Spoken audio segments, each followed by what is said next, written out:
What person do you think could easily become the President of the United States if they decided to run for it? The founder of Costco who threatened to kill an executive for proposing to raise the price of a hot dog. I really think we should be single for a few years. We should be in therapy. USA, I just need to focus on self-care and recovering from all my trauma. Judging from recent history, 3 rats in a trench coat would claim victory, provided they're at least 85 years old. Dolly Parton. This is depressing as duck guys. I'm still with the top vote. Diseased Badger 2024. The gang runs for president. Dwayne Elizondo Mountain Dew Herbert Camacho. Shit. I know shit's bad right now, with all that starving bullshit, and the dust storms, and we are running out of French fries and burrito coverings. Shit. I know shit's bad right now, with all that starving bullshit, and the dust storms, and we are running out of French fries and burrito coverings. I'm a one-issue voter when it comes to burrito covering shortages. The reanimated corpse of Theodore Roosevelt. It takes more than being dead for 100 years to kill a bull moose. Great, now all I can think of is that ducking amazing rap battle between Teddy and Winston Churchill. Bully. A challenge. I love competition. Whomever's keeping Arizona green tea at 99 despite inflation around the world. $1.50 Costco hot dog guy for Veep. My favorite story about the Costco hot dogs is that apparently some consultant tried to suggest raising the price and the CEO just looks over to him and asks, "If you raise the price of that hot dog, I'll duck and kill you." Edit, apparently I misremembered the quote, it was actually more emphatic than mine. Thanks for the corrections, you each get a point. It's better than that. When Costco's current CEO, Craig Jelinek, once approached Sinegal, then the CEO, about raising the price of the hot dog, Sinegal told him, "If you raise the price of the effing hot dog, I will kill you. Figure it out." Cthulhu. Why choose the lesser evil? His No Lives Matter campaign slogan both appeals to, and terrifies, me. Then. Don't blame me, I voted for Nerthlothop. I'm more of a third-party Hastert fan myself. I like his plan to eliminate raising taxes on the middle class, drive everyone batshit insane. He won't have a chance with the way they gerrymandered earlier. That one guy's dead wife. I often wonder what she would have thought about becoming famous for wanting to be ducked by thousands of strangers, but only after she was dead. When you word it like that, probably pretty weird, but the guy himself said she had a great sense of humor, so if she understood the context she'd probably find it funny lol. Yeah, I don't think people genuinely unironically want to duck her, it's just a big joke. I don't know her obviously, but I trust Op when he said she'd have found it funny. I don't have a great answer here, but I once saw somebody ask Condi Rice if she would ever run for president, and she said, paraphrased, "People are used to seeing me in a political role but not saying too many political things, so they always project what they want me to think onto me. They see me hand flowers to a diplomat as long as I don't mess that up, they assume I'm exactly what they hope I am. If they're a conservative they presume it'd be pretty reliably conservative. If they're moderate, they presume it'd be very moderate. But the moment I declared for president, they'd start asking me things like what I think about abortion, and immediately a lot of the people who thought I should run would quickly find reasons to hate me they didn't know they had not advocating for Rice as president, obviously, but I think it was a good point, especially when you think of celebrity candidates like I'm seeing on this thread. In a lot of subtle ways we probably hope for the best politically on celebrities we like, but the moment they have to start talking about issues we aren't used to seeing them talk about, a lot of the love would go out the window pretty quickly. The sad irony of leadership is that those most suited to holding it, the humble, considerate and introspective, are excluded by those very virtues. This is why we keep getting flash, superficial personalities in power. The major problem of the major problems, for there are several of the many major problems with governing people, is that of whom you get to do it, or rather of who manages to get people to let them do it to them. To summarize, it is a well-known fact that those people who must want to rule people are, ipso facto, those least suited to do it. To summarize the summary, anyone who is capable of getting themselves made president should on no account be allowed to do the job. To summarize the summary of the summary, people are a problem. Douglas Adams. Counterpoint, democracy is the worst form of government, except for all the others. Winston Churchill.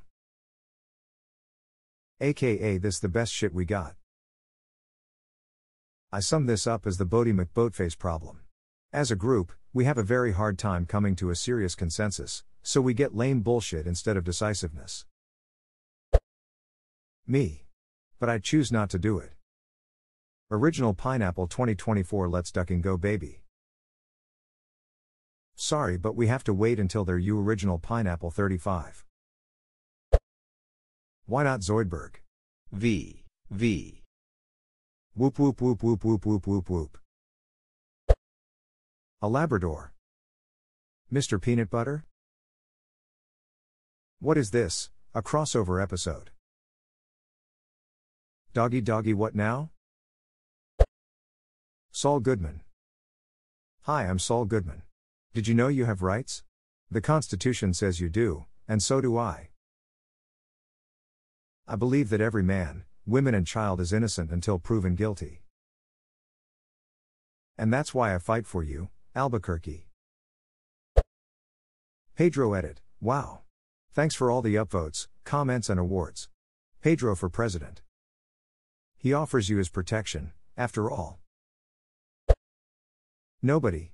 No matter who you pick, 50% of the country is going to hate them on partisan principle alone.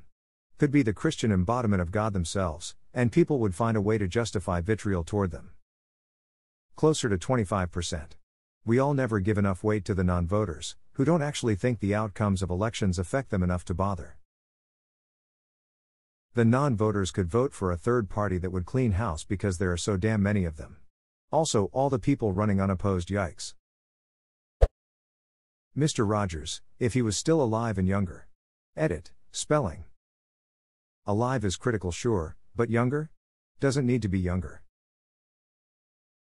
He'd be 94 if he was still alive, and 100 by the end of his first term, assuming he was elected in 2024, even compared to Trump and Biden, that's pretty damn old. Rogers, now Kim, how does it make you feel when you hear all that commotion across the DMZ? K.R.Y., I think it would make me feel kind of blue. Are you feeling blue now? K.R., it's okay not to talk. Sometimes I just like to listen too. Maybe we could both listen to the advice of someone a little like you. He has his own kingdom and he'd sure be honored to meet you.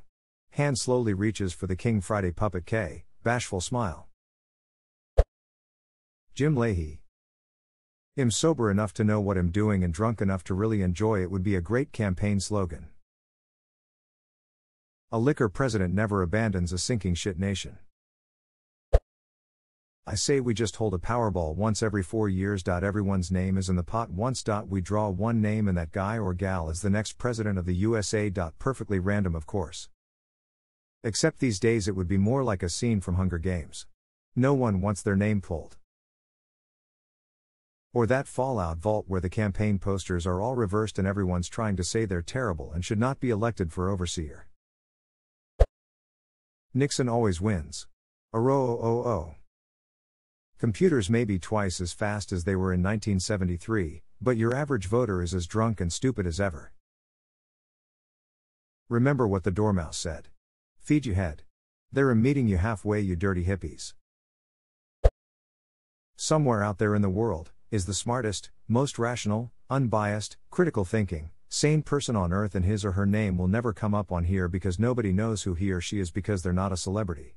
If you're out there and reading this, you would have my vote. The thing is, the most rational, unbiased, intelligent person would never want the turmoil, or the clout, of being president. Emo, you have to have an immense amount of hubris to run for president, and more often than not, those who are willing to run have a borderline delusional inflated ego. So a rational, unbiased wise person would most likely never run. Plato's philosopher king. No good person philosopher would ever want to be a politician. So we should create a specially trained guardian class that studies philosophy and is instilled with good virtues for 35 years and then guilt them into believing that ruling is their duty. At least, that's what Plato says. Marcus Aurelius was exactly that. Didn't want to be emperor but accepted it as his duty since he was chosen and groomed for the task. Leaders like that are exactly what we need but so rarely get. I love Marcus Aurelius, but it is worth noting that he ducked up a 5-emperor streak of emperors choosing successors that were not direct descendants and instead chose his own son. He was the last of the 5 good emperors, who came to power by adoption nomination of the previous emperor and weren't just the sons of their predecessors. This also ended the Pax Romana. Yeah, that apple fell very far from the tree.